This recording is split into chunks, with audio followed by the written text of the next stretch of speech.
Está siendo usado por Dios este tiempo. Siendo usado por Dios porque Él envió las plagas sobre Egipto para liberar a su pueblo. Es una ley innegable, para que al final el faraón reconociera quién es Dios, para que dejara esa naturaleza, esa dureza de su corazón. Dios Padre está obrando a través de esta situación con varios propósitos, para varias cosas, con nosotros, su pueblo. De pronto nos desanimamos porque teníamos muchos planes para este año, en familia, viajar, trabajar en la obra del Señor, emprender un negocio, en fin, muchas cosas. Y de repente el Señor dice, no vas a hacer nada de eso. Hay muchos planes para desarrollarlos y organizarlos en el curso de este año. Y con esta situación todo se alteró. Por lo pronto, nada de lo planeado para muchos de nosotros es posible por ahora. Dios, ¿qué está haciendo con nosotros? Nos preguntamos. Dios está rompiendo por estos días el poder del orgullo en muchos de nosotros, de la soberbia. Hemos visto cómo gente que andaba en tal actitud antes de esta pandemia presumían, cómo hablaban con dureza, cómo se les llenaba su boca, cómo se jactaban, cómo respondían en ocasiones con desprecio, con desdén hacia Dios, hacia algunos de nosotros.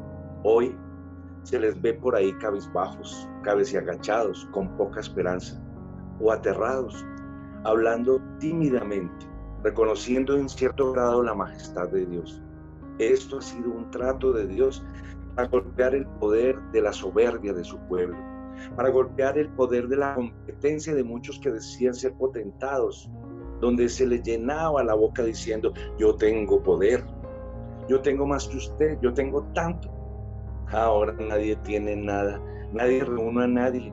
Quizás por este medio de la internet, por este medio podemos hacer que el orgullo de tanto dinero, de tantos negocios, de tantas propiedades, tanta jactancia, ¿para qué? Tanto decir tengo, ¿para qué? De la noche a la mañana se ordenó cerrar todo, Dios trabajando, no solo en nosotros en este sentido, también en el impío. Estoy seguro que Dios está trabajando en el impío para que reconozca a Dios. Tantas cosas pasando en las naciones. Este año ha sido pasado por fuego, mis hermanos. Corrupción en los gobiernos, malversación de fondos, ausencia de Estado en regiones apartadas de ciudades capitales, abuso de poder, saqueos, protestas, marchas, muertes, aborto, leyes contra la familia, leyes por aprobar.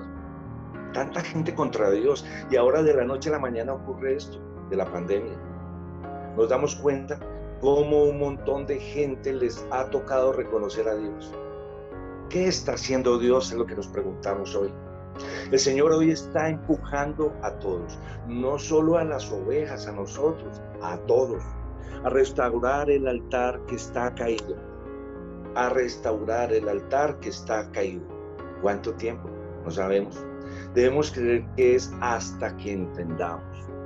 Hoy he titulado esta porción de esta palabra, restaurando el altar caído. ¿Qué entendemos por altar? Altar etimológicamente hablando significa lugar de sacrificio. El propósito principal de altar en el Antiguo Testamento era establecer y mantener la relación del pacto entre el pueblo de Israel y Dios. Era presentar sacrificios espirituales aceptables a Dios por medio de Jesucristo. Altar es tener intimidad y vida con Dios.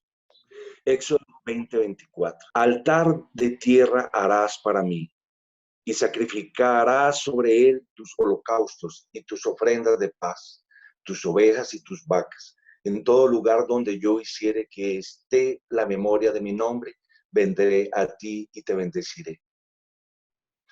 Luego en Levítico 1:5 dice la palabra, entonces degollará el becerro en la presencia de Jehová, y los sacerdotes, hijos de Aarón, ofrecerán la sangre, y la rociarán alrededor sobre el altar, el cual está a la puerta del tabernáculo de reunión. ¿Qué entendemos por caído? Caído etimológicamente también significa el que ha muerto luchando por una causa. Para el caso, caído tal como ocurrió en el Edén, separado de Dios, el que perdió la comunión con Él. Muchos de nosotros de pronto hemos dejado caer el altar porque no hay la comunión con Él. Hay adoradores que son oportunistas, que adoran porque necesitan un favor, un milagro de Dios. Pero después de recibir el favor, el milagro nunca más se les vuelve a ver en la cena del clamor. No debemos ser adoradores oportunistas. Dios está desarrollando algo en nosotros, algo para que el altar sea restaurado. No restaurado a medias o momentáneamente. A veces pensamos que el que debe restaurar el altar es el pueblo. No es así. El altar debe empezar a ser restaurado desde ya por nosotros los sacerdotes y luego por el pueblo. ¿Quiénes son los sacerdotes? Son los líderes de las congregaciones, los pastores, los ministros, nosotros los creyentes. Somos los que estamos obligados a restaurar el altar de Dios. Es una bella oportunidad, mis amados hermanos, para desarrollar el ministerio de evangelistas, de predicadores, para llevar su palabra. Podemos volvernos diestros en la predicación, en los dones, y con todo esto de ser líderes de un grupo, de una célula, de predicar, podemos tener el tiempo muy contado y al final no tener tiempo para buscar de Dios. ¿Qué está haciendo Dios? Ay, Dios. El Señor nos está empujando para que sea restaurado el altar. Dios no está empujando primero a su pueblo, está empujando primero a sus sacerdotes. Vemos como algunos gobernantes de las naciones, como en Estados Unidos, en Rusia, en México, Salvador, en Uruguay, están orando, clamando y reconociendo a Dios. Así sea su manera. Ahí Dios los tiene apretados, reconociendo la dependencia absoluta de Dios. Cuando dicen, Señor, ayúdanos, Señor, que pasemos pronto este trago amargo, como dijo Jesús. En Lucas 22:42, el Señor Jesús dijo, Padre, si quieres pasa de mí esta copa, pero no se haga mi voluntad sino la tuya. Ahora bien, definitivamente el altar tiene que ser restaurado por nosotros los sacerdotes, los pastores, los ministros, pero los sacerdotes. ¿Cuánto tiempo llevamos escuchando que seamos los varones los que tomemos los lugares de adoración, los que tomemos los lugares de oración? Y nos damos cuenta que en mayor proporción en las congregaciones son las bellas mujeres que desde sus casas, y ustedes mujeres en esta reunión que están escuchando, las hermanas en Cristo, son las comprometidas. Es más fácil ver a los hermanos varones que se comprometan. Bueno, no todos, pero busquemos a Dios, que inclinemos nuestras cabezas, que seamos los que nos congregamos, los que ofrendamos, los que hagamos devocionales en nuestras casas. Es más difícil, pero declaro en fe que no es imposible. Aquí Dios está tratando con las cabezas sacerdotales de familia, con nosotros los varones. El altar tiene que ser restaurado y Dios quiere que seamos nosotros los varones, los papás, los que nos levantemos primero a orar en nuestras casas. El que antes de acostarse lea la palabra, el que haga un devocional, el que ore, el que ministre la Santa Cena del Señor. Venga esposa, venga hijo. El papá espiritualmente frente a la casa. Tiene que ser así. Entre más duro sea nuestro corazón, hermanos, más tiempo va a durar esta pandemia. No se nos olvide que en Pascua, en Éxodo 2:12, dice la palabra, pues yo pasaré aquella noche por la tierra de Egipto y heriré a todo primogénito en la tierra de Egipto, así de los hombres como en las bestias, y ejecutaré mis juicios en todos los dioses de Egipto, yo Jehová. Y no había casa donde no hubiera muerto. Nuestra oración debe ser con todo nuestro corazón, quebrantado, clamando a Dios Padre, para que guarde a las naciones, a los hermanos países de Ecuador, en Ibarra, en Otavalo, en Ucurquí, en Atahuela, en Quito, en Atuntaqui, en Pablo Arenas, en Imbabura, en España, en Suiza, en Lausana, en Berna, en República Dominicana y en Colombia, Bogotá, para que nunca dejemos de levantar un altar. Guárdanos que este texto no se llegue a cumplir al pie de la letra, Señor, que a causa de la dureza de nuestro corazón haya en nuestras casas un muerto. Dios nos libre. Dios está haciendo que se restaure el altar. De esto no sabemos cuánto termine. Puede que en su voluntad Dios quiera que sea todo el resto del año. No sabemos qué va a pasar. Dios, con un soplo, puede hacer que esta plaga desaparezca. Si Dios quiere que esto siga, ¿qué vamos a hacer? Depende de la dureza de nuestro corazón y de la dureza del corazón del pueblo de Dios que dejemos esa dureza. Segunda de Crónicas 7:14 dice la palabra del Señor. No dice, y si los impíos se humillaren, no dice si los impíos se humillaren. En el 7:14 dice, si se humillare mi pueblo, sobre el cual mi nombre es invocado, lloraren y buscaren mi rostro y se convirtieren de sus malos caminos, entonces yo oiré desde los cielos y perdonaré sus pecados y sanaré su tierra.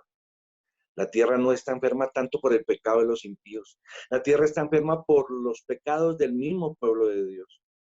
Hemos de mirar 2 capítulos más adelante donde habla de restaurar el altar. Cuando hablamos de un altar, no estamos hablando de piedras muertas, no, sino la Biblia habla de que nosotros somos esas piedras vivas, que nosotros somos el altar.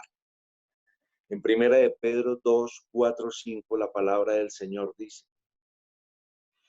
acercándoos a Él, a Jesús, piedra viva, desechada ciertamente por los hombres, mas para Dios escogida y preciosa.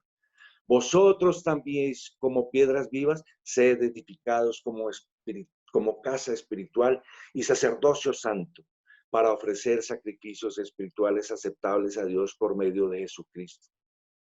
Restaurar el altar no es amontonar un poco de piedras y decir, se restauró el altar.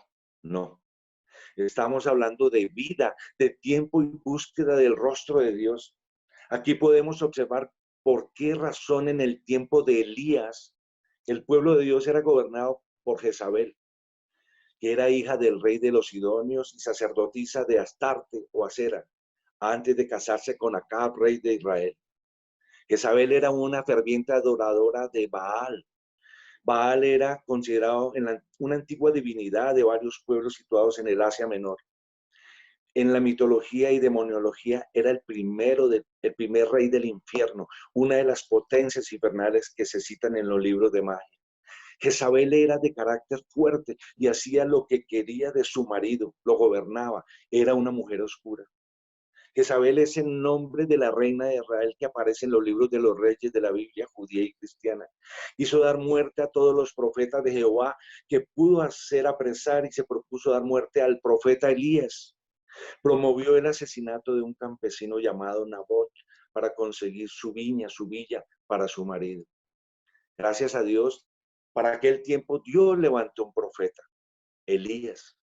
Él llegó al monte y levantó un altar a Dios en el monte Carmelo, se llama. Ese monte ubicado en una cordillera en Israel, sobre el mar Mediterráneo, que tiene forma triangular, donde debía levantarse sacrificio a Dios, alabanza, ofrenda, culto, donde encontró un montón de piedras y delante de todo el pueblo, Elías restauró el altar de Dios. ¿Qué tocó hacer? Buscar las piedras, donde llevaba mucho tiempo sin tener vida con Dios. Por eso fue que Israel se volvió así, una piedra por aquí, una piedra por allá, un hombre por aquí, un hombre por allá. Nada dista mucho de lo que actualmente está viviendo. Cada uno enredado en un asunto personal, cada uno enredado en las corrientes del mundo y restaura el altar que estaba arruinado. Eso hizo este profeta Elías. ¿Qué significa restaurar el altar que estaba arruinado? Estamos hablando de tener vida con Dios. Israel había dejado la vida con Dios, cosa que está pasando en muchos lugares de la tierra hoy. Vemos, por ejemplo, que Estados Unidos, siendo por excelencia la nación pionera en el Evangelio, nación donde el 90% de la población son cristianos. Hoy en este país están pasando cosas preocupantes. Están llevando un evangelio light, están llevando un evangelio ligero, liviano, arruinándose de esta manera el altar de Dios. Deuteronomio 6:1-9. Hermano David, gracias por apoyarme en esta cita.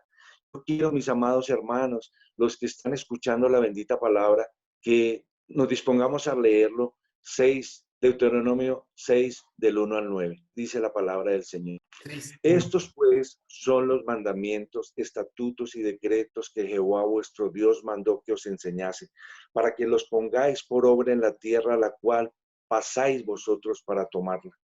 Para que temas a Jehová tu Dios, guardando todos sus estatutos y sus mandamientos que yo te mando, tú, tu hijo y el hijo de tu hijo, todos los días de tu vida, para que tus días sean prolongados. En el 3 dice, oye pues, oh Israel, y cuida de ponerlos por obra, para que te vaya bien en la tierra que fluye leche y miel, y os multipliquéis como te ha dicho Jehová, Dios de tus padres. Oye Israel, Jehová nuestro Dios, Jehová uno es. Y amarás a Jehová, tu Dios, de todo tu corazón y de toda tu alma y con todas tus fuerzas. Y estas palabras que yo te mando hoy estarán sobre tu corazón. Y las repetirás a tus hijos y hablarás de ellas estando en tu casa y andando por el camino y al acostarte y cuando te levantes. Y las atarás como una señal en tu mano y estarán como frontales entre tus ojos, y las escribirás en los postes de tu casa y en tus puertas. Esto es altar para Dios. Altar no es solamente hacer un pacto profético, no es solamente pedir ofrendas. Altar es vida personal con Dios. En medio del pueblo Dios está en las naciones. La gente tiene la vida de la iglesia, tienen vida de iglesia, vida de lunes al grupo, martes al grupo, miércoles, jueves, viernes discipulado, sábado, domingo ensayos, y estar increíble, vida de iglesia. Pero nos preguntamos, ¿tenemos vidas con Dios? Conozco gente que tuvo vida de iglesia y cuando despertaron y volvieron en sí, su vida estaba arruinada, destruida. Algunos divorciados, sus hijos en el mundo y luego llorando dicen, yo todo el tiempo estuve en la iglesia. Qué increíble. Qué bueno que hayas estado todo el tiempo en la iglesia. La pregunta es, ¿tenían vida con Dios? ¿Había altar para Dios? ¿O era sencillamente la vida de la iglesia?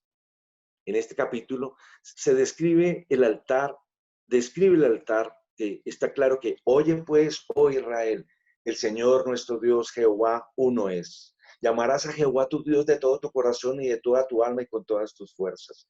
Cuando amamos a Dios, eso es altar a Dios. Cuando estamos enamorados de Dios, no podemos estar en fornicación, ni en adulterio, ni en pornografía, ni en nada que vaya a contaminar nuestra vida, nuestro cuerpo, que es el templo donde mora el Espíritu Santo.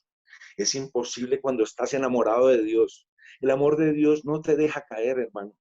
Empieza Moisés diciendo, y amarás a Jehová tu Dios de todo tu corazón y en toda tu alma y con todas tus fuerzas. Y luego dice, y estas palabras que yo te mando hoy, estas palabras estarán sobre tu corazón. Está hablando a los padres de las casas, está hablando a los papás, está hoy hablando a nosotros, a nuestro corazón. Y luego dice, y las repetirás a tus hijos. Qué tremendo. Las repetirás a tus hijos. Esto es altar para Dios. Esto era realmente lo que Elías estaba tratando de hacer. Israel estaba en caos, estaba vuelto una nada. Ahí no había altar, no había vida con Dios. Hoy podemos decir que no amamos a Dios. No, se nos olvidó que somos los papás, somos los que debemos tomar a nuestros hijos y enseñarles estas palabras. La Biblia dice en Proverbios 22:6, instruye al niño en su camino y aunque fuere viejo, no se apartará de él. Creamos en esto, a su palabra. Así que amemos a Jehová nuestro Dios con todo nuestro corazón y estas palabras que Dios nos manda hoy, las repetiremos a nuestros hijos. Nótese que esto empieza con el papá, con la mamá, Dios tocándolos a ellos, a nosotros los que somos padres. No Dios tocando a los hijos, es Dios tocándonos a nosotros como padres. Cuando la Biblia habla de la unción de Elías, en el último texto del Antiguo Testamento, en Malaquías 4:6, vendrá la unción de Elías. Él hará volver el corazón de los padres hacia los hijos y el corazón de los hijos hacia los padres. No sea que yo venga y hiera la tierra con maldición. No son los hijos hacia los padres, no. Y luego los padres hacia los hijos, no. ¿Quién es el que tiene que enseñar a los hijos? ¿Quién es el que tiene que ministrar a los hijos? ¿Quién es el que tiene que discipular a los hijos? por supuesto, nosotros los papás. Extrañamente se metió en medio de nuestra nación gente que nada tenía que ver con nosotros, con nuestras familias, que creen que pueden discipular y enseñar a nuestros hijos. El altar tiene que ver con papás. Estas palabras que yo te mando hoy estarán en tu corazón, dice, en tu corazón. Y cuando ya esté en tu corazón, dice, las repetirás a tus hijos. Esto es cuestión de sacerdocio, esto es cuestión de altar. Esto es altar. La repetirás a tus hijos y hablarás de ella estando en la casa. Nos tocó ir, hermanos, nos figuró, y andando por el camino y al acostarte y cuando te levantes. Esto es altar. Debemos ser entendidos que hay que restaurar el altar que está caído. Debemos tenerlo claro. Ahí dice, la repetirás a tus hijos y hablarás de ella estando en la casa. Nos tocó, hermanos, nos figuró. Tenemos que resolvernos hoy, ya, determinarnos para compartir eso a los hijos. Y andando por el camino y al acostarte y cuando te levantes, dice el Señor. Y las atarás como una señal en tu mano y estarán como frontales entre tus ojos y las escribirás en los postes de tu casa y en las puertas. Esto es altar a Dios. Ustedes, yo insisto en el significado de lo que es levantar altar a Dios. Esto es altar a Dios. Esto es altar. Usted puede orar con una vara de arriba para abajo sin tener altar a Dios. Usted puede reunir un montón de piedras sin tener altar con Dios, porque altar con Dios es vida íntima con Dios. Es más profundo el tema altar con Dios. Es vida en familia con Dios. El papá, nosotros los padres, enseñando a los hijos, a la esposa, debemos ministrar la Santa Cena todos los días en familia con Dios. Este tiempo viene desarrollando en nosotros disciplina, hermanos. Está desarrollando en nosotros hábitos. Alguien dijo que para que algo se haga un hábito, es necesario que se repita unas 21 veces seguidas, por lo menos, para que se convierta en un hábito. Propongámonos 21 días para levantar altar para Dios, música de adoración, de alabanza. No nos acostemos sin haber orado, sin adorar, sin haber leído la palabra. En este momento lo más importante es restaurar el altar que estaba caído. Que sea el Espíritu Santo de Dios dándonos revelación para levantar altar a Dios. Dios quiere que no nos mantengamos en la misma rutina haciendo lo mismo de siempre. Hermanos, salgamos de ese contentamiento de no tener vida con Dios. No tiene sentido. ¿Qué tenemos que hacer? Arrastrar a la gente de las naciones para que tengan vida con Dios. Eso es lo que hacemos hoy. No hay otra cosa. Queremos ver lo que Dios ha hablado.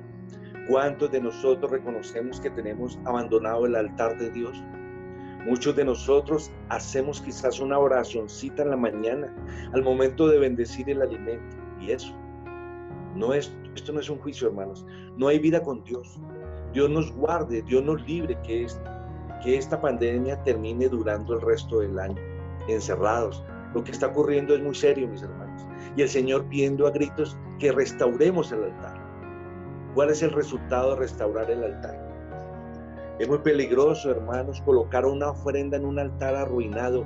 Oído con lo que estoy diciendo. Es muy peligroso colocar una ofrenda en un altar arruinado. ¿Qué hizo Elías? Elías no puso la ofrenda en un altar arruinado. Y recuerden que el altar es vida con Dios. El altar estaba arruinado, así que Elías dijo, no, yo aquí no pongo una ofrenda hasta que no esté restaurado el altar. Y cuando el altar estuvo arreglado, cuando el altar estuvo restaurado, puso la ofrenda y fuego de Dios cayó y destruyó y dio muerte a todos esos sacerdotes de Baal y Acera. Y el Señor hizo caer el gobierno de Acab y el Señor hizo caer el gobierno de Jezabel. ¿Por dónde entró esa destrucción? Restaurando el altar que estaba arruinado. Es muy difícil caer en pecado cuando tienes vida con Dios. Tu vida con Dios no te deja caer. Eso es imposible. En el pasaje de la mujer samaritana, en Juan 4, muestra que esta mujer al parecer tenía serios problemas morales. Y un capítulo atrás, al que sabía la Biblia, esto es a Nicodemo, Jesús le diga, tienes que nacer de nuevo. Pero a la mujer samaritana que no había nacido de nuevo, que tenía una dura lucha consigo misma, le diga, adore. mas la hora viene y ahora es cuando los verdaderos adoradores adorarán al Padre en el Espíritu y en la verdad, porque también el Padre tales adoradores busca que le adoren. Le está diciendo, has bebido las aguas incorrectas. Hermanos, quizás en esta mañana debemos reflexionar que de pronto hemos bebido de las aguas incorrectas. Quiero darte otro tipo de agua, dijo el Señor. Quiero darte otra oportunidad. ¿Quieres que tu vida cambie? Dice el Señor, adore, adore, adore. Y su vida fue transformada porque fue levantado un altar con Dios. Hermanos, hoy Dios nos dice, adore, adore, adore. Mas la hora viene y ahora es. Esta es la hora. Hoy, hermanos, cuando nosotros como verdaderos adoradores adoremos al Padre en espíritu y en verdad, porque el Padre tales adoradores busca que le adoren. Debemos tener en cuenta el significado de levantar un altar a Dios. ¿Qué buscará Satanás en que un hijo de Dios pierda? Recordemos que la Biblia dice en Ezequiel 28, 13, 14. Ezequiel 28, 13, 14. En Edén, en el huerto de Dios estuviste. De toda piedra preciosa era tu vestidura, de cornerina, topacio, jaspe, crisólito, berilo y ónice, de zafiro, carbunclo, esmeralda y oro. Los primores de tus tamboriles y flautas estuvieron preparados para ti en el día de tu creación. Se está refiriendo a Satanás. Tú, querubín grande protector, yo te puse en el santo monte de Dios, dijo el Señor. Allí estuviste en medio de las piedras de fuego, te paseabas. Piedras de fuego te paseabas. Satanás conoce el poder de las piedras del fuego. Satanás conoce el poder de los altares, de un altar a Dios. Busca entonces Satanás dispersar esas piedras. Busca como dé lugar que la gente no tenga vida con Dios. Amados hermanos, en este momento tenemos que concentrar todo nuestro esfuerzo, todo nuestro esfuerzo, en que la gente tenga vida con Dios, y que si pasada esta pandemia y la gente no levantó altar a Dios, algo peor va a ocurrir. Si la gente sigue su vida como si nada, sin buscar su rostro, congregándose cuando quiera, adorando cuando quiera, llegando tarde a las reuniones, criticándolo todo y en el fondo no tienen vida con Dios. Si pasada esta pandemia la gente vuelve a su fornicación, a su adulterio, a su pornografía, a su masturbación, no logramos el objetivo. En este momento la prioridad de Dios no es solo la provisión, ya que oramos todos los días por provisión, por dinero, y sabemos que Dios hace los milagros financieros. Dios los está haciendo. Ha provisto de alimentos, de sanidad, y seguimos orando por la salud de los enfermos, y Dios se ha glorificado en la salud de muchos. Gloria a Dios. La prioridad es restaurar el altar de Dios. Con un ejemplo de lo que suele ocurrir en algunos hogares. Suele ocurrir que en algunos hogares, cuando se levanta el marido en la mañana y sale furioso de su casa, sale molesto por alguna razón, un momento en que ni siquiera puede ver a su mujer, y llega en la noche y a veces ni come y se acuesta. Y esa es la vida de algunos matrimonios, esperar que amanezca para salir rápido de la casa y volver en la noche, porque ni vida pueden tener juntos como pareja, como una sola carne. Ahora Dios encerró a todos en sus casas, nos encerró a todos. ¿Para qué? Para restaurar el altar de Dios en familia que estaba arruinado. Bueno, mis amados hermanos, esta es la porción de la Escritura y esta es la exhortación que en este día, con lazos de amor, hoy extiendo a ustedes, a todo aquel que oye. Dice la palabra, el que tenga oídos que oiga, porque la invitación es que restauremos el altar. Quiero orar con base en lo leído. Dice entonces, en tu presencia estamos, Señor. Te amamos, te pedimos perdón, Señor, si te hicimos a un lado, si dejamos el lugar secreto, si en nuestro afán de la vida, de correr, primero estuvo el trabajar, si primero estuvo el ministerio, tantas cosas, Señor, si solo lo logramos con este número de hermanos en Cristo Jesús, que representamos una familia, que hoy estamos viendo y escuchando en esta reunión, lo habremos logrado. Señor, que se levante un altar en todo hogar de las familias en América Latina, en América del Norte, en Centroamérica, en Europa, para que se levante tu altar, Señor. Hoy yo te pido que hombres, mujeres, niños, matrimonios, se levante un altar El altar es el único que nos dará autoridad en Cristo Jesús para juzgar a Baal, a Cera, a la brujería, a la hechicería. El altar es el único que nos dará autoridad para traer juicio sobre Acab contra Jezabel. El altar es el único que nos dará autoridad para que las bendiciones empiecen a fluir, vengan a nosotros, se manifiesten, se materialicen. Que en cada casa de los hermanos de Ecuador, en Ibarra, en Otavalo, en Ocurquí, en Atahuela, en Quito, en Atuntaqui, en Pablo Arenas, en Babura, en España, en Suiza, en Lausana, en Berna, en República Dominicana y en Colombia, que en cada casa, mis amados hermanos, haya un altar encendido en fuego para ti, Señor, y no permitas que se apaguen, Señor, y danos discernimiento para ver en qué momento se están apagando esos altares para volverlos a reactivar, a encender, como cientos de ríos de personas que tenían sus altares apagados y dispersadas las piedras. Y tú en este momento, Señor, provocaste todo esto, buscando y llamando nuestra atención, y lo has logrado, Padre. Aquí estamos para servirte. Levanta el altar en los pastorados, en los profetas, en los evangelistas, en nosotros, en las naciones, en los que están al frente de las congregaciones. Levanta los altares, Señor, en los varones, en cada casa, en las mujeres, como nunca antes en la historia de nuestra vida, Padre. Y yo te doy gracias en esta hora, porque esto nos dará autoridad para traer una reforma tremenda en las naciones. Esto oramos en el nombre poderoso del Padre, del Hijo y del Espíritu Santo. Dios les bendice, mis amados hermanos. Levantemos un altar, que mantengamos el altar vivo, esa comunión personal con Dios, en el nombre poderoso de Jesús. Les bendigo, mis hermanos, en el nombre de Jesús. Un bendecido día.